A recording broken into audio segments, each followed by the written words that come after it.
Hey guys, welcome back to Home Built, and today I start to cut up my Alfa.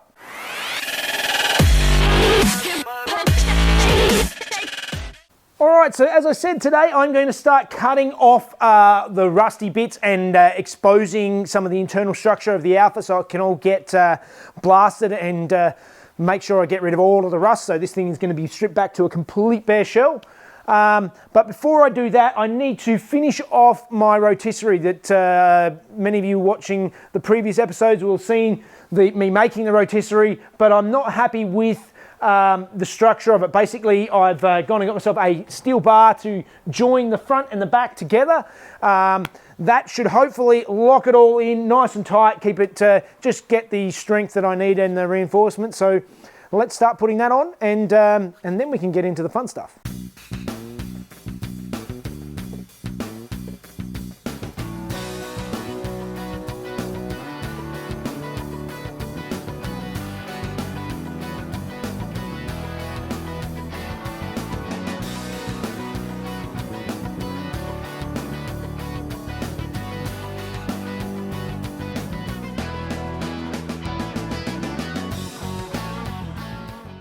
Alright, so as I mentioned, I'm going to be using this steel beam to tie the two ends together. That will help support the entire structure of the rotisserie. It's a big, heavy, strong 5mm thick beam, similar to the other stuff that I used. And I cut myself out a bunch of these plates and these threaded rods. And basically what I'm going to do is I'm going to clamp top and bottom with these threaded rods through, clamp the two plates together and bolt them up, and I'll weld them to the rods top and bottom so they're not going to slide backwards and forwards. It's going to lock it all in, bolt it together, should be good. So let's bolt it in, and then we can finally move on from this rotisserie.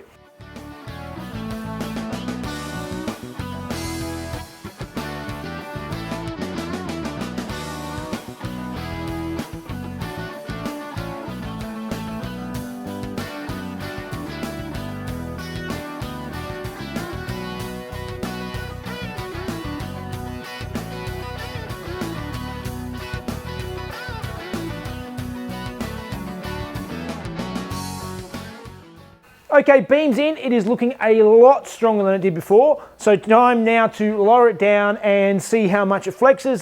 I think it should be pretty rock solid now. And then if we can move it out, we might see if we can actually turn it around. At least move it enough to get the doors off.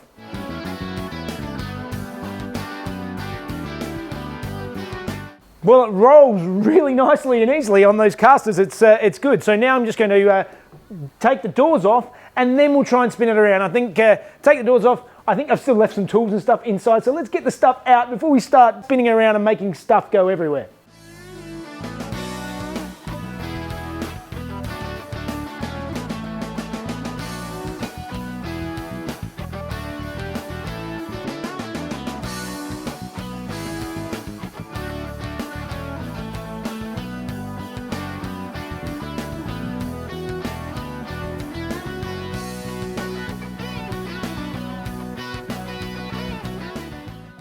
So it looks like it's slightly top heavy, which is probably not a bad thing because that means I can actually lower it down a little bit. I've got plenty of clearance for the rails and stuff like that, so a bit lower is not going to hurt, and it'll also, it's better to be lower and a little bit more stable. It's locking with the locking pins like it is, so it's good, but I think if I lower it down just a little bit, I think that'll be sort of the perfect balance for the whole thing, and yeah, and we can start cutting things off. I'm going to leave the balancing point and things like that for the time being. It's not important right now. I think it's time to start cutting off some bits. So the first thing I'm going to tackle is this front end apron. So I'm going to cut it through here and across this sort of angle along there on both sides, and then take it off. I'm going to knock out the bot welds here. What Tim does, he went through originally and used spot weld drillers and stuff like that, and he found in the end it was easier just to, they're often really badly spot welded, these things originally, and he just uses an air chisel to take them off. So that's probably what I'm going to do, but I'll just play it by ear and see how it goes, but get them off however I can. So let's get out the angle grinder and start cutting.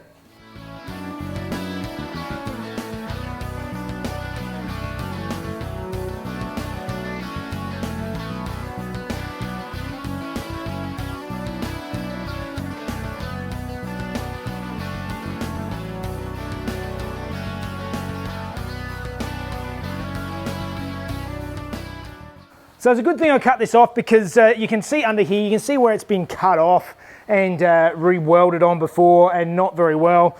Loose edges, and they overlapped it when they welded it, which is never a good idea, because particularly like anywhere near the bottom of the car, because it gets the dirt and grot and stuff in there, and then it just rusts out from inside and out. So that is pretty much all going to be replaced. The method using the air chisel, fantastic, so easy. And I mean, I've tapered it over. I might go and sharpen it up again, but I think this, I'm happy with this. This works well. Quick, easy, much easier than drilling out spot welds, and yeah, we can keep moving forward. And in this case, moving forward means moving rearward, and it's time to cut off the back of this car. So I'm going to cut it all the way around here and take this whole back panel off. I've got to split it from the inner panel. Like you saw previously, I've mentioned that this whole thing has been pushed in, so it's not great, and it's been tacked on before. I may even replace this inner part as well. We'll see how it looks, but let's get out the cutting wheel, let's cut it, and get it off of there.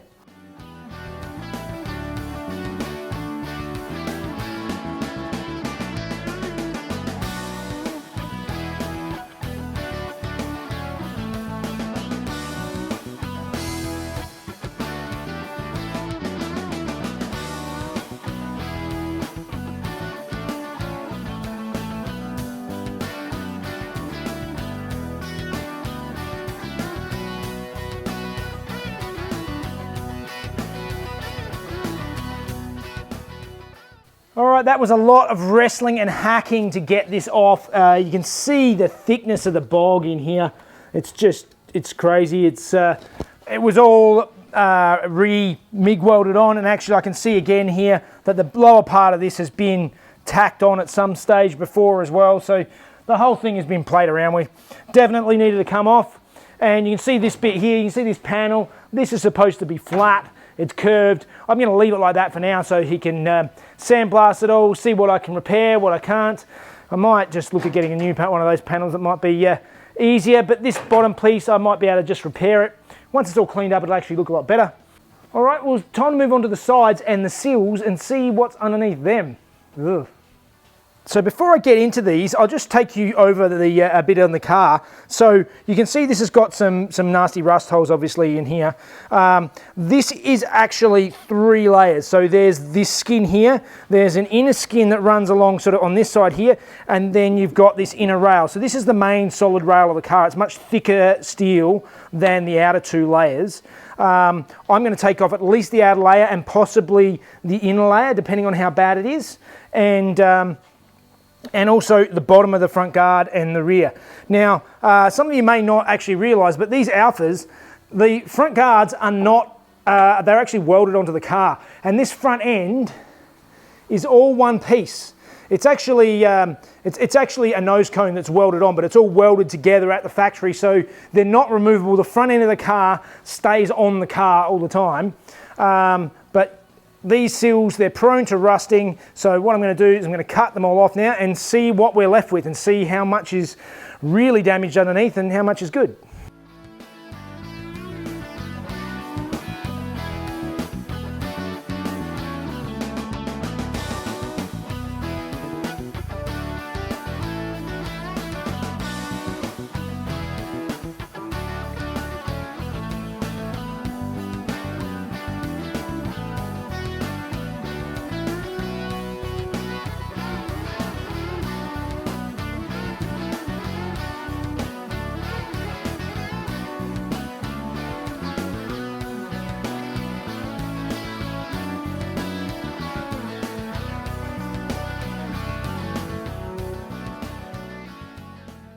All right, one side down, and there's a lot of dirt and junk that came out of it, but this inner rail looks fantastic. It's nice and neat. It's not rusty. It's in good shape.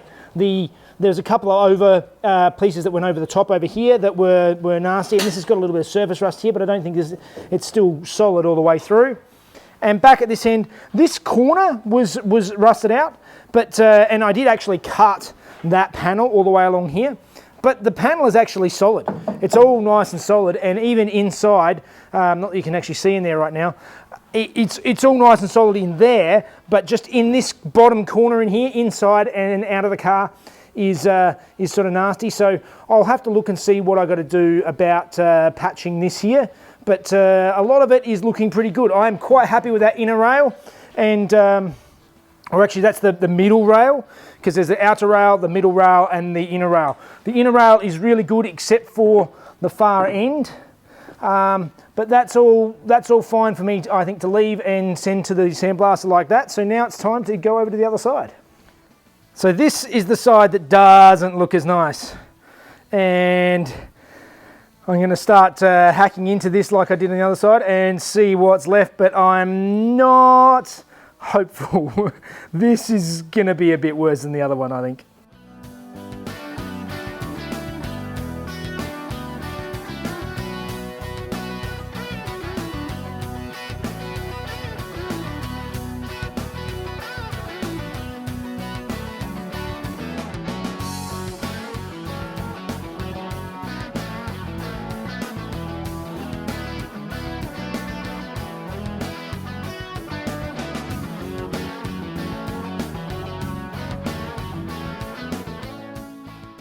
Well, a lot of mess later, and we actually have this all stripped back. So down in here, I mangled it a little bit in here, but it actually looks pretty solid. So I can probably, I can just weld that up again, fix it up later. This actually looks quite solid. So most of that rail, inner rail, looks good, except for this, just this bit here where these were two big holes. But the rest of it, it looks really solid inside. So all I'm going to do is, when I get it back, I'll probably just patch those as opposed to replacing that whole strip there. Same with here. This bottom part here is all pretty solid.